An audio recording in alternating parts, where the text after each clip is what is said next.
I'm a game designer, and I'm also a little bit of a geek. So when I bring up my slides, I'll show you one of the geeky things I do in my spare time. So one thing I like to do is to keep track of the number of gamers worldwide. And this is kind of an exciting day for me because this is the very first time that I've shared this data anywhere. You guys are the first to see it. This is an exciting day for humanity, I think. We have just reached, this summer, 1 billion gamers worldwide. So, yay, I know, right? Largely thanks to this guy over here with the Angry Birds, but he'll tell you more about that later. And you can kind of take a look around the map, and you can see where the gamers are showing up. 187 in the United States, 311 million in China now, 105 million in India, 35 million in Brazil. And the kind of games that we're playing varies from region to region. So, consoles are really big here in America. But in Brazil, they're playing mostly online, casual web browser games. China, it's a really explosion of social network games. So you see those mobile games in India, of course. So that does vary from region to region. What's really interesting about this number is that over the past 18 months, it has doubled.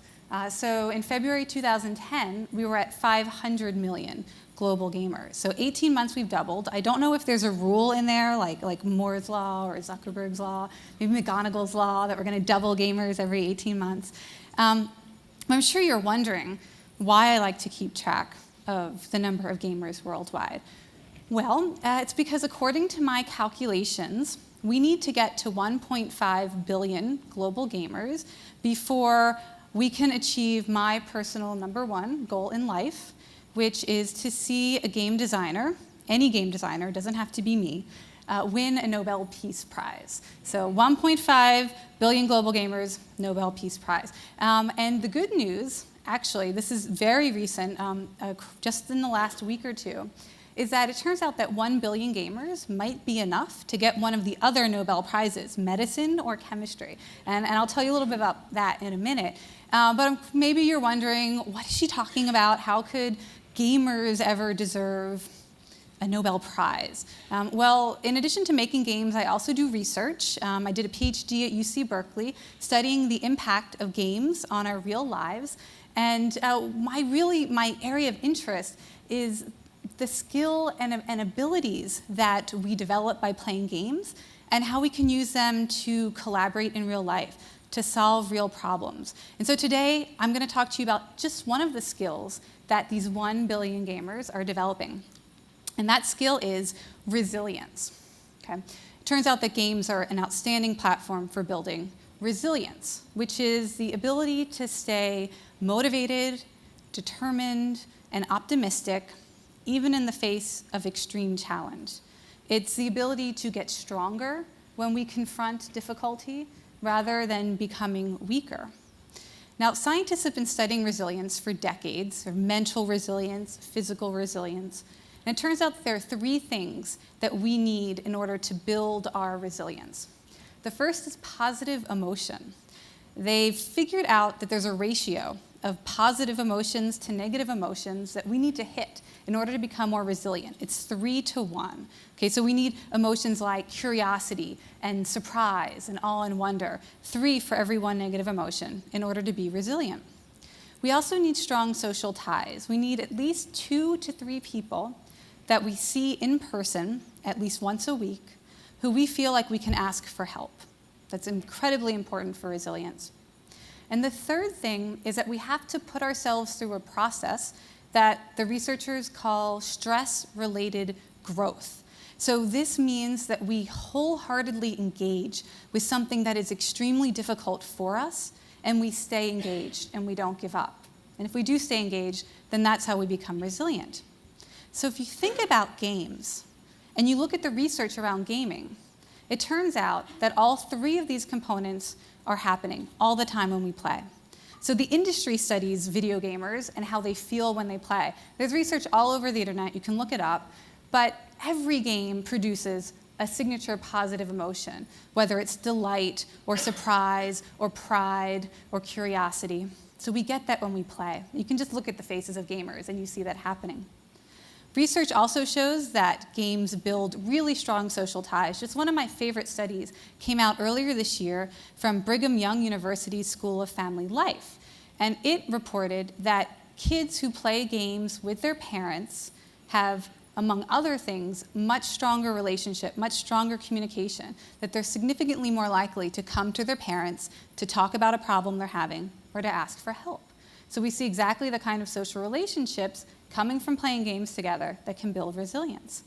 And then, of course, stress-related growth. I mean, that's the very definition of a game, right? As we play games and we get good at them, the games get harder. They're constantly keeping us on the edge of our abilities. We fail all the time. In fact, gamers, when they're playing their favorite games, fail 80% of the time, 8-0. So compared to real life, that's quite a lot of stamina in the face of failure. And they do have that opportunity to be resilient in the face of failure. One of the more interesting areas of research that we've also seen looks at children who've been diagnosed with attention deficit disorder. And it turns out that for many of them, the symptoms go away completely when they're playing a game. And they're able to do things like set long-term goals and persevere in the face of obstacles to stay focused and achieve those goals over hours, days, or even weeks, which they're not supposed to be able to do because they have ADD. So we see resilience in gamers while they're playing.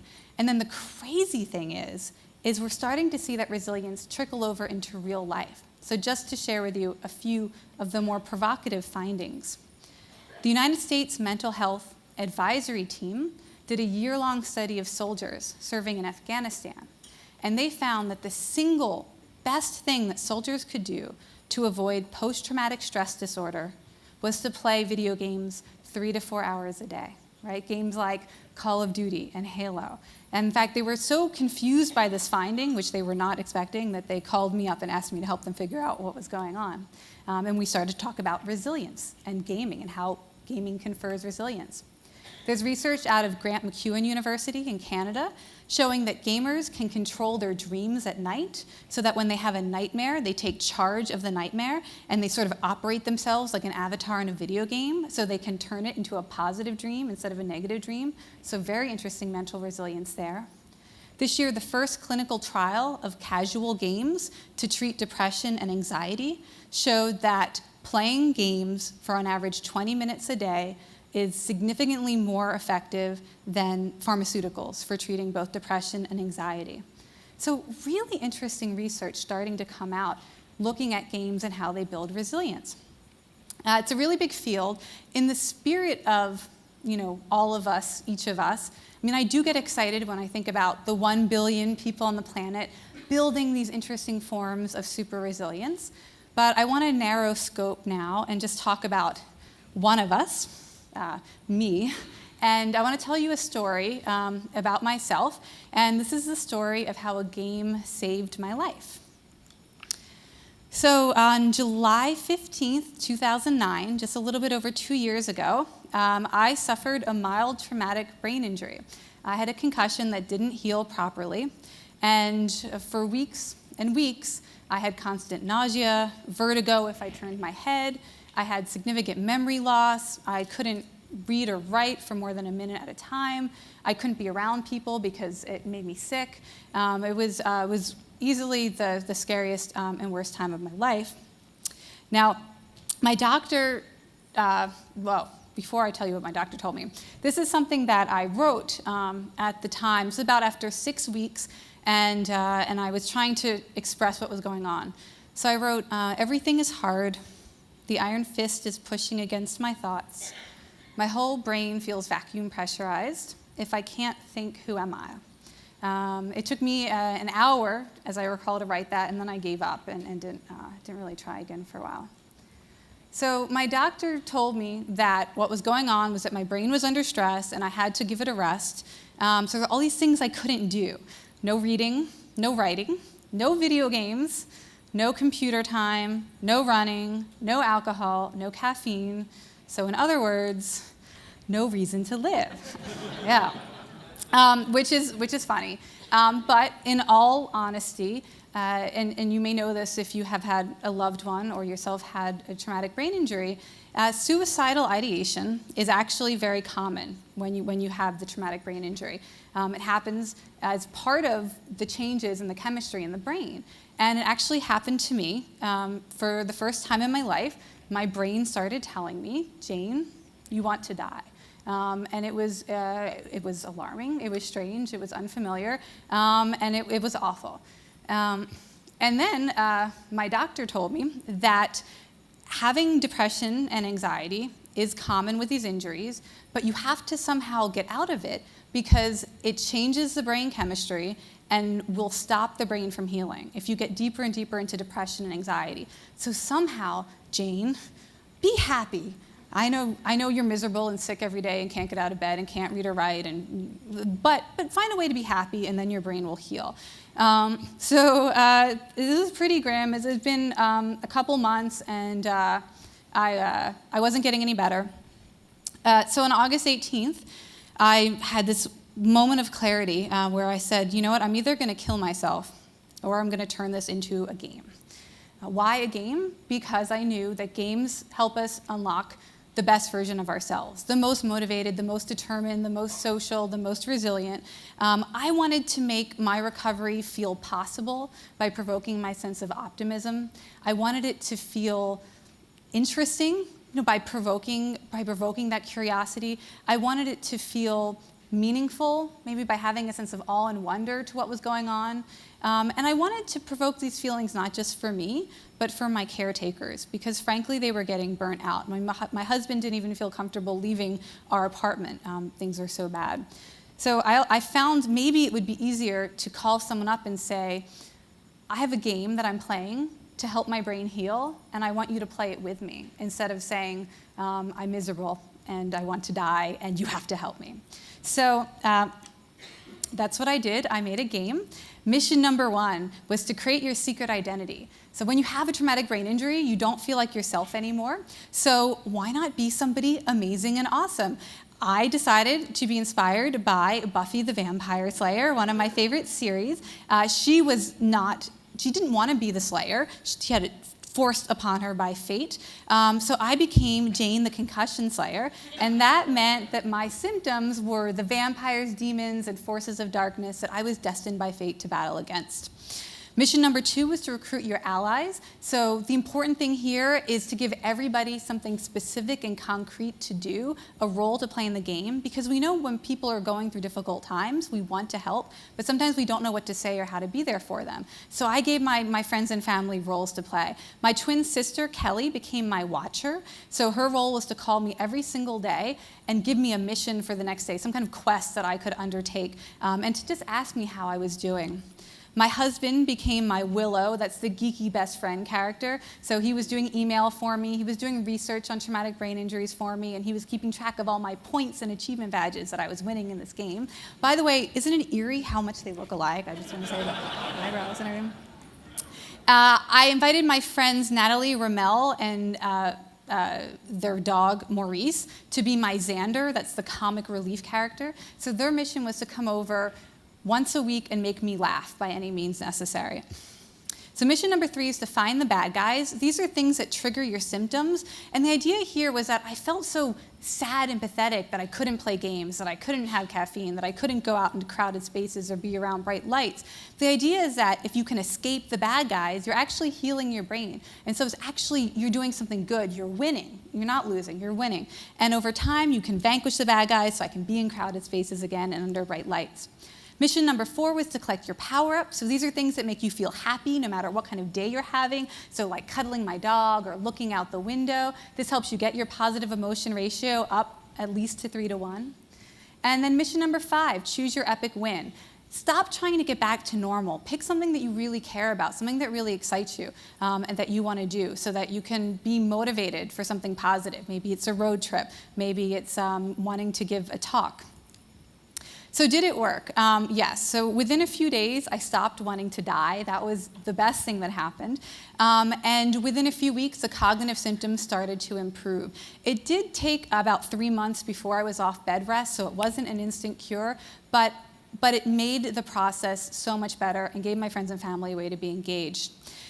It worked so well that I put the rules online, I told people how to play, and I started hearing from people all over the world. I called it SuperBetter because not everybody wants to be a slayer, I understand that. But people all over the world started telling me that they were using it for diabetes or newly diagnosed asthma, for losing weight, for finding a job, for going through chemotherapy. And I realized that this was something that a lot of people could unlock, this resilience that we have as gamers.